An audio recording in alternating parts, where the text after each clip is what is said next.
our guest today has been investigating some of the darkest parts of our society for the past few years. I've been following her stuff. It is kind of hard to read about and listen to, but I think it's really important, especially if you're a parent and you you want to know the kind of world that your children are going to inherit. Obviously, the world has always been dark and it will continue to be dark. But there's a lot of things happening today in terms of the way the internet bleeds into reality and back and forth that I find terrifying and good to know about. So without further ado, I would like to bring on our guest today, BX. What's Hey up? Shane, How are you? I'm good. Thank you for having me. Well, it's great to have you. Please introduce yourself, what you do, and we'll get into some stories.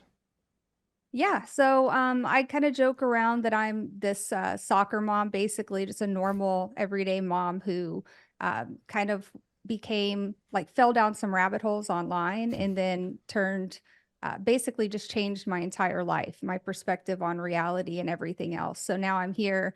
I'm doing a lot of online investigations into some really dark fringe online phenomena, really interesting stuff, but like you said, it can get really dark. So Yeah, sometimes I have a hard time with visibility, with people actually even like seeing my posts. because you think it's suppressed because of the certain types of words you have to use. Absolutely. Yeah. Yeah. Oh And yeah. why do you think they're doing that? Why do you think the platforms are doing that? Because they want to protect people and keep them innocent, or is there something more nefarious happening in your mind? I don't know if it's something more nefarious as much as it is that there are certain keywords that we're always going to trigger, Mm, shadow bans, like child exploitation, right. for example, right? That's a word that if you use it, the algorithm's going to just kind of naturally pick that up and suppress it by nature of, Yeah. It's just their ridiculous because it algorithm. shouldn't. I mean, I get it because you want to also suppress the actual stuff, but I think But it's they're really not. important. But they're not, right? If you're on any of these It's bad platforms, as you've seen ever. it exactly. Yeah. So one of those rabbit holes that brought you to some of the things we'll talk about today was the Highland Park shooting with Robert Crimo. And Yeah. did I say the name right? Yes. Sweet. And so this is a terrible mass shooting, July 4th, a few years ago. And what made you look into that to want to investigate in the first place? Well, so I had started to just look into mass shootings in general. I thought that it was very strange. The kind of I guess the narratives that we were being given were just that yeah, this crazy kid, he's a white supremacist and he shot all these people because he's a white supremacist. And I Mm, just started thinking to myself, like, there seems to be a common variable in all of these that no one's talking about. And that common variable is that all of these people, where most of them were online, right, in these weird fringe chat rooms. mm. And I think that my interest in this started with the Buffalo Tops shooting. It was a grocery store Yeah, shooting that was live streamed on Twitch. right. So we kind of found this guy's Discord logs, and he was talking about the guy who was basically indoctrinating him and giving him advice about what kind of guns and gear to buy and how to carry out the attack. Like somebody was verbatim Hmm. grooming him to do it. And when you looked into who he was, Peyton Gendron was his name, you could see that he was just a really isolated hypochondriac. COVID had hit him really hard. He had isolated himself, and his parents are just, and everyone around him, like nobody would have suspected it. And you hear that over and over and over, Right. right? It's not like occasionally you have the shooters who had like red flags a mile away, Hmm. but some of them were a little bit less, more innocuous. And so I was interested in kind of looking into those cases specifically and seeing And if I could figure out what was going on. with Cremo, what made you think to even go online and look into where he was? Was there something in a report that you read or something else? So at the time, I had already kind of looked into a couple of mass shootings, and one thing that I found out was that if you're not at the ground floor getting their information offline, Mm, it's gone yeah. because they scrub it, right? And so if you want that information, what I found was that there's a whole lot of people like that who just immediately seize on the opportunity to try to archive everything that comes out around, Hmm. a mass shooting event so that they can archive it. So you can go back to it later and say, that's not what happened, you Right. know? And in most cases, there might not be a whole lot, but in Robert Cremo's case, there was an insanely large online footprint to dig through. You might remember him because he was this Awake the Rapper, and he had these really cringe music, like Right. rap videos. He's got like the And tattoos on his neck, like a leaf or something. yeah, Yeah. yeah, Awake was his rapper name, right? Interesting. And so yeah, so that gave us so much to go off of. Well, it ended up just being it ended up that Robert Cremo had created an alternate reality game, an ARG, which we call it, right? Something kind of like Cicada or some of these other more sophisticated Yeah. ARGs. And at the time, and he had a manifesto, which I have here actually. Really? It's I didn't know that a about book him. full of numbers. Yeah, it's Wow. just a book full of numbers. 33 pages, I think, of numbers. And we thought at the time that that manifesto would be important, like that'd be his like mass shooting manifesto. But I think that over time we learned that all of those music videos that the media kind of made it seem like they were like ominous and, immediately preceded the shooting were actually done like years before. And he actually had a pretty good online following of fans. And he had created this ARG for his music. So, Wow. He had like a anyways, whole that's lore. It's interesting yeah. how these people Yeah. sometimes are connected to like music, because obviously I think of Charles Manson. Not that they're similar, but in certain ways. Did I say Charles or Marilyn Manson? I forget. I meant to say Charles Manson. Which one? Yeah, you said Charles Manson. And then there was that guy who severed his father's head and called for other people to Yeah. kill Yeah. Yeah. feds, and he was a musician as well. And his Yeah. music was, but his music was really hard to listen to. I didn't want to listen to it because it felt like it was a MK Ultra triggering mechanism. But this kid had like a good following, and really was trying yeah, to it be was like niche, for lo-fi kind of stuff. Yeah. But the thing is like what you said about, well, they have like a lot of robust lore behind them. But what really is the case is that they're, and this is hard for people to accept, okay? But they're human beings with lives and families and childhoods and, robust experiences. And while some of them are like just, evil little shits, you start looking into them and you're like, man, this kid is evil, right? I didn't get that feeling from Robert Cremo. And I started to, network with some of his friends and family members and kind of try to unravel the mystery of like what happened to him. How did he get there? Right. What did you think? Like, are you suspicious at all of anything that we've been told about that story? Yeah, everything that you've been told about that story, like any media outlet, all of them were completely wrong, is what I found. I found that the media reports were almost unequivocally incorrect. Like they took some little breadcrumb that had been somewhere that meant something that didn't mean anything, but they Right. blew it up to be like he was a Trump supporter or whatever, Of right? So you course. heard all these narratives that were false. Tucker Carlson went on and basically just said he was on SSRIs and that's what caused this, but he wasn't on Really? SSRIs. Why were they lying? Why are they lying to us about it? It doesn't make any sense. Both sides are just completely just throwing out false narratives constantly. Do you think because that helps back up the narrative they want people to think? Whether a Yeah, lot of I think us, that's what it is. I tend to bring up the SSRIs a lot because a lot of them are, or at least we've been told, have been on SSRIs. But you've been told wrong. Yeah, right. That's why you have to They've kind of been peel lying back to all you these about things. it. Yep. And then, so And why do you and think why? that? Why do you have a reason why you think that's the case?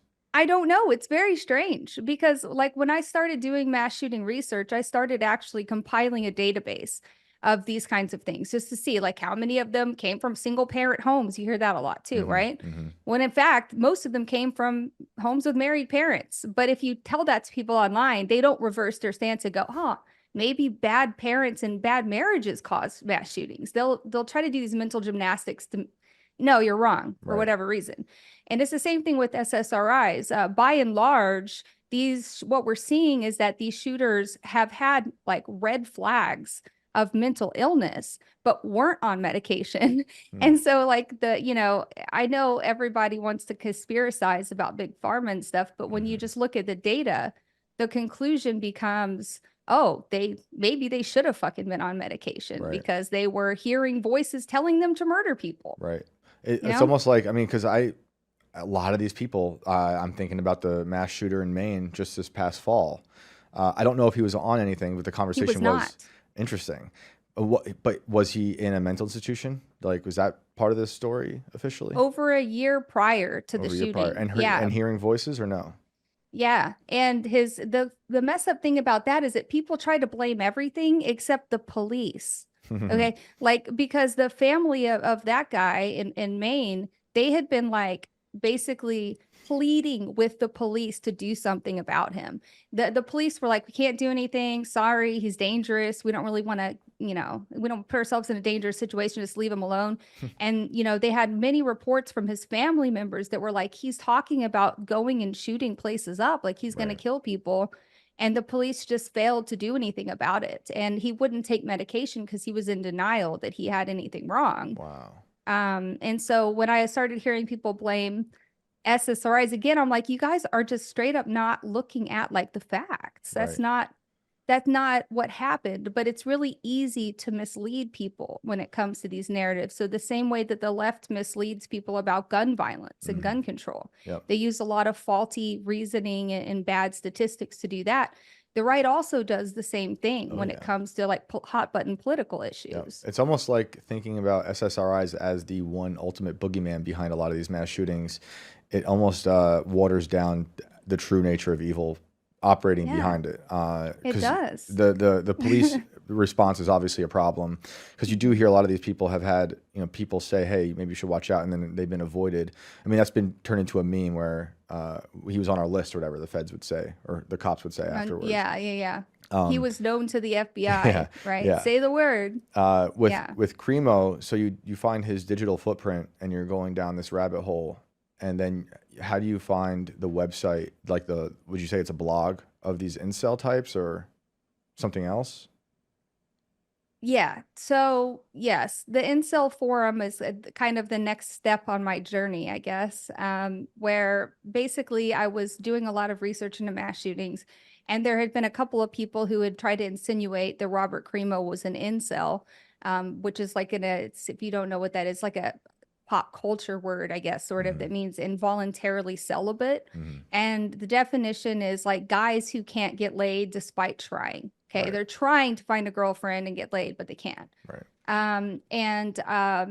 When somebody had kind of described Robert Cremo as that, I didn't agree.